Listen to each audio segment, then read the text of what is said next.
Hey everybody, I am here today with Jim Bernheisel from Bernheisel Race Cars. And Jim, you've been in this business for a long time, something that you and I have talked about just between ourselves. We've talked a lot about sponsorship. And you've seen the whole curve go from just having stickers on a car to where we are today. And just talk to us, tell us a little bit about your take on sponsorship. Yeah, there's all different forms of sponsorship, of course, and different ways to view it. One of the things we view, and we encourage our customers, our parts customers and our chassis customers to view it this way, and we view it this way on our own race cars, and that is the value has to be somewhat equal that you're giving your prospective sponsor or offering your prospective sponsor as what they're going to get in return. Because what happens is almost everybody at our level of the sport does it for the love of the sport, not because they're making money. I tell my customers all the time, look, my race car bleeds cash just like yours does. So when I tell you I get it, I truly do get it. And anything we can do to reduce the cost is good for me like it is for my customers.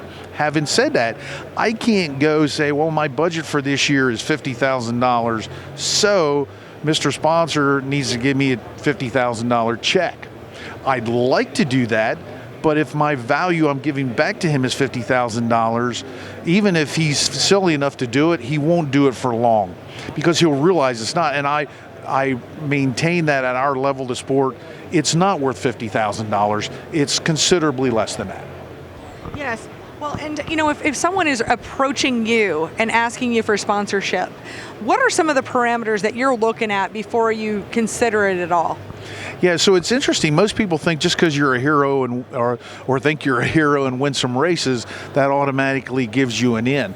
That isn't necessarily so. Obviously, everybody loves success and people that win races, and companies in the racing industry like being associated with them.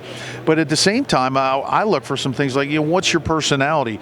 Can you talk to someone else? Are you going to do a good job for me? No sponsor wants to just put their name on the car just to see it ride around for no good reason. The second thing, and it's a close second, is are you going to be loyal to me? Are you interested in talking to me today because you think you can get the most out of me, not because you really like my products or me. You're just looking to get it till the next best deal comes along. And a lot of that is perception. You never really know the answer to that, but you quickly learn in this sport who's loyal and who isn't.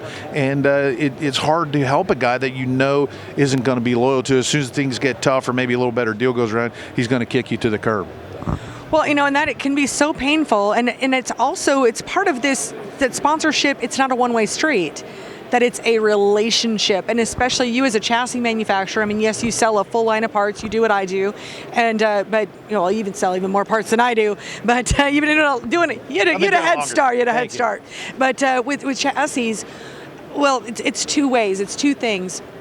A part of being a sponsored driver is you're giving them tech information. They can call you as a resource. You're another member of their team, but also if there's a question, if there's an issue, or if maybe they've got some ideas, to give you that feedback so that you can better your program. How much do you value that? Yeah, we value it tremendously. I mean, even with our let's call it a non-sponsored customers, for lack of a better term, and we try to give feedback and information to help them. That's part of what they pay for when they do business with us, buy a car from us, for example, or even buy parts from us.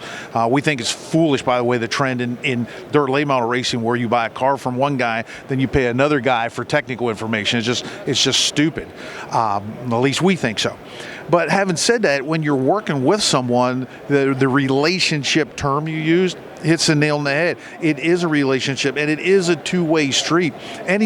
Any business relationship, especially even a friendship relationship, is a two-way street. It can't always be in one direction. And guys make the mistake of always looking at what's coming in their direction without thinking about what's going in the other direction, whether it's promotional efforts, whether it's giving feedback, as you said, or giving ideas, or just providing information.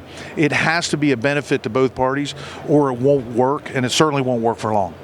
Well, and with your sponsored drivers, is there any particular social media presence that you're looking at right now that you see? Are you preferring Facebook? Are you preferring Instagram? Is there any particular metric that you're looking at, or particular platform that you prefer? So the reason I'm laughing is because I'm old, right? So, I like guys that talk about FaceTime, Snapchat, and I go, what are you talking about? I don't even know these terms. Of course I know what they are. I'm just kidding. But in all honesty, the platforms that we utilize or like to see utilize, I bounce off the younger guys in my company, including my sons, because they know what is trending socially and also what is trending in our industry. So if something's trending worldwide to gazillions of people, but it's not racers, it still doesn't do us any good. I completely agree, because Instagram is a total bust for me. I'll just be honest with you. But it's a good question. Is it a good question for a racer to ask? Oh, it's an excellent question. What gives the most benefit? Interestingly enough, hardly anybody ever asks me those things. Hardly ever. Hey, Jim, if you do this for me, what can I do for you? And it's actually, it would take minimal effort to make that relationship so much worthwhile for everyone. Excellent. Thank you so much for taking the time with me today, Jim.